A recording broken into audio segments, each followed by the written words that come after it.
누가복음 20장 1절에서 26절까지 같이 한 목소리로 읽도록 하겠습니다. 하루는 예수께서 성전에서 백성을 가르치시며 복음을 전하실새 대제사장들과 서기관들이 장로들과 함께 가까이 와서 말하여 이르되 당신이 무슨 권위로 이런 일을 하는지 이 권위를 준 이가 누구인지 우리에게 말하라. 대답하여 이르시되 나도 한 말을 너희에게 물으리니 내게 말하라. 요한의 세례가 하늘로부터냐 사람으로부터냐. 그들이 서로 의논하여 이르되 만일 하나님으로더라 하면 어찌하여 그를 믿지 아니하였느냐 할 것이요 만일 사람으로부터라 하면 백성이 요한을 선지자로 인정하니 그들이 다 우리를 돌로 칠 것이라 하고 대답하되 어디로부터인지 알지 못하노라 하니 예수께서 이르시되 나도 무슨 권위로 이런 일을 하는지 너희에게 이르지 아니하리라 하시니라. 그가 또 이 비유로 백성에게 말씀하시기 시작하시니라. 한 사람이 포도원을 만들어 농부들에게 새로 주고 타국에 가서 오래 있다가 때가 이름에 포도원 소출 얼마를 바치게 하려고 한 종을 농부들에게 보내니 농부들이 종을 몹시 때리고 거저 보내었거늘 다시 다른 종을 보내니 그도 몹시 때리고 능욕하고 거저 보내었거늘 다시 세 번째 종을 보내니 이 종도 상하게 하고 내쫓은지라. 포도원 주인이 이르되 어찌할까 내 사랑하는 아들을 보내리니 그들이 혹 그는 존대하리라 하였더니 농부들이 그를 보고 서로 의논하여 이르되 이는 상속자니 죽이고 그 유산을 우리의 것으로 만들자 하고 포도원 밖에 내쫓아 죽였느니라. 그런즉 포도원 주인이 이 사람들을 어떻게 하겠느냐. 와서 그 농부들을 진멸하고 포도원을 다른 사람들에게 주리라 하시니 사람들이 듣고 이르되 그렇게 되지 말아지이다 하거늘 그들을 보시며 이르시되 그러면 기록된 바 건축자들의 버린 돌이 모퉁이의 머릿돌이 되었느니라 함이 어찌미냐. 무릇 이 돌 위에 떨어지는 자는 깨어지겠고 이 돌이 사람 위에 떨어지면 그를 가로로 만들어 흩으리라 하시니라.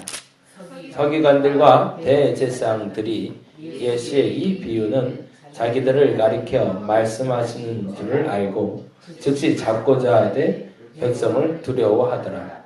이에 그들이 엿보다가 예수를 총독의 다스림과 권세 아래에 넘기려 하여 정탐들을 보내어 그들로 스스로 의인인지하며 예수의 말을 책잡게 하니 그들이 물어 이르되 선생님이여 우리가 아노니 당신은 바로 말씀하시고 가르치시며 사람을 외모로 취하지 아니하시고 오직 진리로서 하나님의 도를 가르치시나이다.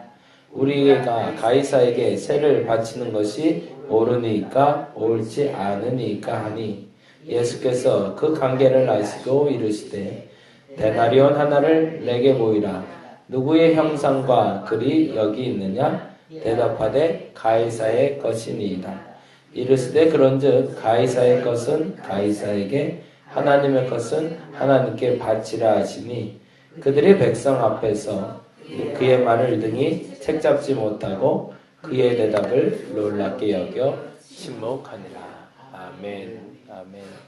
오늘 본문은 25절 말씀과 다 연결되어 있습니다. 25절 이르시되 그런즉 가이사의 것은 가이사에게 하나님의 것은 하나님께 바치라. 구별되고 분리된다는 표현을 쓰는데 분리되는 것과 구별되는 건 차이가 있습니다. 분리는 아예 상관이 없어지는 것이지만 구별되는 것은 작은 것을 큰 것이 품고 가는 겁니다. 그래서 사람들이 보기에도 확연히 그것이 구별됐다고 여기는 겁니다. 근데 작은 것과 작은 것이 혹은 동등한 상태에서 부딪히게 될 땐 분리될 수밖에 없죠. 그리스도인이 된다는 것은요, 분리되는 것을 말하는 것이 아니라 구별되는 것을 말합니다. 이 말에 대해서 여러분이 이해할 수 있기를 간절히 바랍니다. 그리스도인들은 분리되는 게 아닙니다. 세상과 동등한 조건 안에서 서로 경쟁하는 것이 아닙니다. 근데 안타깝게도요, 큰 교회든 작은 교회든 다 세상의 법칙으로 같이 경쟁해 나갑니다. 작은 교회를 시작하면 상가가 잘 성장하고 막 발전해서 돈을 잘 벌게 되는 것처럼 똑같이 상업적인 방법으로 경쟁하기 시작해서 동일한 방법으로 성장시키고, 큰 교회는 마치 세상에 있는 문화센터, 그 이상의 문화센터를 만들어서 경쟁하면서 세상의 사람들을 끌어들이려고 노력을 해요. 그것은 사실은 분리, 스스로 말하는 분리입니다. 거룩하다라고 착각하고 있지만 그건 거룩한 것이 아니라 분리되어 있는 겁니다. 세상과는 그리스도인들은 분리되는 것이 아니라 구별되어야 됩니다. 그 말의 뜻은 아까 말한 대로 세상의 가치보다 우리 복음의 가치가 더 큰 것을 알아야 된다는 겁니다. 어쩌다 보니까 이번 주엔 계속 그 얘기를 하는데, 이득을 보는 것, 그걸 우리말로 쉬운 말로 복이라고 얘기하죠. 복을 얻기 위해서 복음을 믿지 말자는 얘기입니다. 복을 얻기 위해서 복음을 믿는 것이 아니라 복음 때문에 복이 따라오게끔 하는 것이 옳다는 거죠. 분리되는 것과 구별되는 것, 여러분 잘 구별할 수 있기를 바랍니다. 오늘 그 문제가 있는 사람들이 찾아오는 장면이 시작돼서 그들이 예수에 대해서 해코지하는 장면인데요. 보면 20절에 다음과 같은 대상들이 나옵니다. 20장 1절 볼까요? 하루는 예수께서 성전에서 백성을 가르치시며 복음을 전하실세라고 되어 있습니다. 그런데 그때 찾아온 사람이 누군지가 중요합니다. 누가 되어 있죠? 대제사장들과 서기관들과 장로들이라고 되어 있습니다. 서기관은 들이라고 쓰는 게 맞습니다. 왜냐하면 서기관은 많으니까요. 지난번에도 말씀드린 대로 서기관들은요, 성경 필사하는 사람들입니다. 한 사람이 할 수가 없어요. 유대인에게 서기관이 있다는 건 굉장한 특혜였습니다. 그들이 암기하고 있는 성경 말씀을 하나하나 한 땀 한 땀, 심지어는 그런 얘기도 드렸죠. 이들은요, 성경을 베꼈을 때 항상 목욕제기하고 하고요, 성경을 베껴 쓰다 화장실 갈 일이 급해지면은 그 쓰던 펜은 버리고 다시 펜을 쓰게 되어 있습니다. 그리고 그냥 화장실 갔다 그냥 오면 안 되고 성경을 쓰기 전에 다시 한번 목욕 재개를 합니다. 그리고 다시 씁니다. 그 정도로 그리고 토시 하나만 틀려도 전체 양피지를 다 버리고 다시 쓰는 만큼. 그리고 더 중요한 게 아주 재미난 게 남아있는데, 양피지에 글을 쓸 때 우리는 이렇게 쓰잖아요. 근데 유대인들은 거꾸로 이렇게 썼잖아요. 이렇게 써내려가다가 쓰는 방법을 굉장히 촘촘하게 썼대요. 이유는 뭐였을까요? 저는 그 얘기 들을 때 그 생각을 했거든요. 양피지를 아끼려고 그러는 줄 알았어요. 근데 아끼려고 그런 게 아니라 그 사이에 혹여 누군가 점이라도 하나 옮겨 찍을까봐. 그래서 성경에 오류가 발생할까봐 성경을 최대한 가까이 붙여서 썼다고 합니다. 그러니 얼마나 쓰기가 힘들었겠어요. 글씨를 계속 붙였으니까. 근데 그만큼 정성을 다하고 헌신을 다해서 성경을 지켜갔던 사람들이 서기관들입니다. 그리고 장로들이라는 사람들은 유대인의 율법을 전하는 사람들이죠. 근데 문제는 대제사장들입니다. 뭐 제가 감히 그 얘기하면 죄송하지만 그냥 담임 목사로 있다가 물러나면 그냥 원로지, 원로 목사는 아니잖아요. 그렇죠? 한번 기독교에 우리 감리교는 감독이라는 제도가 있는데, 그 치리하는 동네가 전라도, 뭐 경상도, 뭐 이렇게 큰 몽텅이에 도 단위의 장소를 치리하는 분들을 감독이라고 합니다. 한 2년 정도 감독을 하시면 그 다음에 그냥 목사님이면 좋겠는데 그냥 평생 감독님인 분들이 계세요. 그 직함이 그렇게 좋은 것 같아요. 그래서 막 이력서 보면 줄줄줄줄줄 붙는 분들 있잖아요. 그러면서 그 앞에 전 이렇게 돼 있어서 과거에 뭐 했다고 자꾸 붙이는데, 이때 당시에도 타락의 근원이 여기에 있습니다. 대제사장은요, 당대의 하나여야 됩니다. 하나님이 택한 대제사장입니다. 제사장 중에 하나만 원래 있고요. 그가 돌아가시면 또 제사장이 만들어지는 게 맞거든요. 근데 오늘 본문에 대제사장들이라고 되어 있어요. 여기서부터 그 문제가 발생한 거죠. 기득권 세력을 스스로가 버리지 못하는 겁니다. 그래서 사실은 이제 성경의 내용을 앞뒤로 이제 잘 살펴보시면 그런 얘기가 나오는데 사위하고 장인하고 같이 대제사장을 같이 하고 있습니다. 그래서 대제사장들이라는 표현을 써요. 뭐가 잘못되고 있는 거죠? 아까 말한 대로 분리되는 것과 구별되는 것을 알지 못하고 있었던 거죠.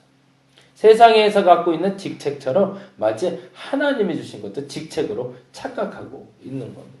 그러니 이들의 이미 그 옷을 입고 있는 이들이 바른 가치관을 가지고 예수께 바른 믿음을 혹은 바른 부름을 던질 수가 없는 상태인 거죠. 그리고 나서 첫 번째 질문이 요한의 세례가 하늘로부터 왔냐 사람으로 왔다는 분들입니다. 이건 말하지 않아도 아는 거죠. 사람으로부터 온 권위였다면 요한이 그렇게 쉽게 죽지 않았겠죠. 분명 하늘로부터 온 거죠. 근데 그걸 가지고 고민을 하고 있습니다.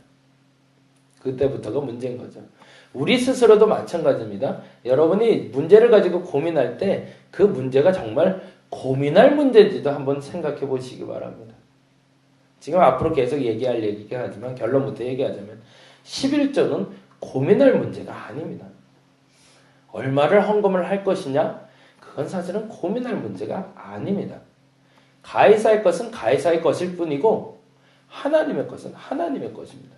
어떻게 감히 하나님의 것에 우리가 손을 대겠어요? 11조는 하나님 겁니다. 그건 내게 아닙니다. 근데 그게 내 거라고 생각을 하니 11조를 얼마 해야 되는지 고민을 하고 있는 거죠. 의당이 해야 될 일, 우리가 그리스도인으로 의당이 해야 될 것에 대해서 고민하고 있다면 여기 자체가 신앙이 아예 어리거나 아니면 내 신앙이 조금 어딘가가 병들어 있거나 둘 중에 하나라는 겁니다. 죄송합니다. 너무 심하게 말하는 것 같은데 그게 맞다는 거죠. 그러니 세례 요한이 하늘로부터 권세를 받은 것이냐 사람으로부터 권세를 받은 것이냐를 가지고 고민하고 있더라는 거죠. 누가? 대제사장들이. 그러자 주께서는 거기에 대해서는 아예 말할 가치를 못 느끼셔서 말을 안 하십니다. 그러면 알아서 떠나가야 되는데 또 쫓아옵니다. 그리고 또 물어보는 거죠. 그러자 답답해서 포도원 농부 얘기를 해주는 겁니다. 구별해야 된다 너희들. 종에게 포도원 주인이 포도원을 맡긴 거지 포도원이 종들의 것이 아니다라는 얘기가 사실은 9절부터 있는 포도원 농부의 비유입니다. 그런데 주인이 감지덕지하게 100% 다 가져간 것도 아니라 그 중에 어느 정도만 내게 좀 가져오라고 얘기하고 있는데 종들이 어떻게 했다는 거죠? 종을 불러서 데려오려고 했더니 보낸 사람마다 족족이 다 죽였다는 얘기를 하고 있잖아요. 그건 무슨 말이에요? 아까 말한 대로 분리와 구별을 착각하고 있는 거죠. 이것이 내 것인지 주인 것인지도 구별 못하고 있었던 겁니다. 다 주인에게 속했고 그 중에 내 것의 몫이 따로 주인이 떼주면 감사한 것이고 안 떼줘도 어쩔 수 없는 건데 그걸 가지고 내 것이라 우기면서 보내는 족족히 사람을 보낼 때마다 죽이고 심지어는 아들도 죽이게 된다라는 표현을 통해서 대제사장들, 서기관들, 장로들에게 일침을 가하자. 다음과 같이 이야기하죠. 19절에 읽어봅니다. 읽어보겠습니다. 시작. 서기관들과 대제사장들이 예수의 이 비유는 자기들을 가리켜 말씀하신 줄 알고 즉시 잡고 나아되 백성을 두려워하더라. 이것도 문제인 거죠. 첫째, 그들이 깨달아 알게 됩니다. 아이고 내 얘기구나 이건. 남 얘기하는 게 아니구나. 내 얘기구나. 내가 구별되지 않았구나. 내가 자꾸 분리하고 있었구나. 그러고 나서 스스로 회개해야 되는데 어떻게 됐다는 거죠? 화가 났다는 거죠. 사실은 본인이 잘못하고 있는 걸 누군가 지적하면 화가 나는 게 맞습니다. 근데 그것이 화로 바뀌는 것이 아니라 회개로 바뀌어야 되는 거죠. 근데 더 중요한 단어가 그 다음에 나와요. 화가 나서 잡고자 하는데 잡지 못합니다. 왜 잡지 못하는 거죠? 하나님을 두려워하는 것이 아니라 백성을 두려워한대요. 그러니까 이들이 누구의 눈치를 보고 살고 있는지가 여기서 나타나고 있는 거죠. 그러니 이들은 또 똑같은 질문을 예수께 던지고 있는 겁니다. 그게 바로 24절이죠. 같이 읽어봅니다. 데나리온 하나를 내게 보이라. 누구의 형상과 글이 여기 있느냐? 대답하되 가이사의 것입니다. 무슨 얘기인지 다 아시는 얘기죠. 가이사에게 세를 바치는 게 옳습니까? 그럽니까? 그건 물을 필요도 없다는 얘기죠. 예수의 앞에서는. 우리가 분리하는 것과 구별하는 것이 무엇인지 여러분 머릿속으로 가슴속으로 깨달아 알게 되기를 간절히 바랍니다. 하나님께 드리는 것에 대해서 갈등하는 일이 저와 여러분에게 없어지기를 간절히 바랍니다. 물질뿐만이 아닙니다. 내 마음도 그리고 내 시간도 마찬가지입니다. 이 모든 시간, 이 모든 물질, 그리고 이 몸뚱아리도 하나님이 주신 것을 우리는 인정해야 됩니다. 엊그제 우리 권사님 한 분 와서 그 얘기했는데 그분이 그런 얘기 하시더라고요. 오늘 눈 감았다 깨서 바로 하나님이 너무너무 아플 때 얘기인데 너무너무 아프니까 하나님이 바로 데려갔으면 좋겠대요. 근데 그것이 슬픔이 아닌 거죠. 왜요? 주신 분이 하나님이시니까. 내가 지금 욕심내고 있는 것이 무엇인지 저와 여러분이 구별할 수 있기를 간절히 바랍니다. 다시 한번 부탁드립니다. 분리되는 것과 구별되는 것이 무엇인지 여러분이 깨달아 알 수 있는 오늘 한날이 되기를 간절히 바랍니다. 기도하겠습니다. 그리스도인들은 세상과 경쟁하는 사람들이 아닙니다. 언제부터 우리가 세상과 경쟁했습니까? 우리는 세상과 경쟁하는 사람들이 아니라 세상을 품고 가야 되는 사람들입니다. 근데 언제부턴가 세상에서 뒤처져서 세상을 뒤쫓아가기도 바쁘고 심지어는 세상과 경쟁하며 세상보다 못한 모습으로 교회가 살아가고 있습니다. 구별되게 하여 주옵소서, 품고 가게 하여 주옵소서. 어떻게 감히 하나님 것에 손을 댑니까? 11조는 하나님 겁니다. 내 몸은 하나님 겁니다. 내 시간도 하나님 겁니다. 어떻게 감히 내 거라고 주장할 수 있습니까? 하나님이 달라면 언제든지 들을 수 있어야 됩니다. 그것이 당연한 겁니다. 어떻게 가이사의 것, 하나님의 것, 하나님으로부터 왔는지 사람으로부터 왔는지를 착각하고 있습니까? 착각하지 말게 하여 주시옵소서. 분리되지 말고 구별된 대로 당당하게 세상을 품고 살아가는 우리가 되게 하여 주시옵소서. 감사합니다. 고마우신 예수 그리스도의 이름으로 기도드렸습니다. 다 같이 기도하고 돌아가도록 하겠습니다. 하나님 감사합니다.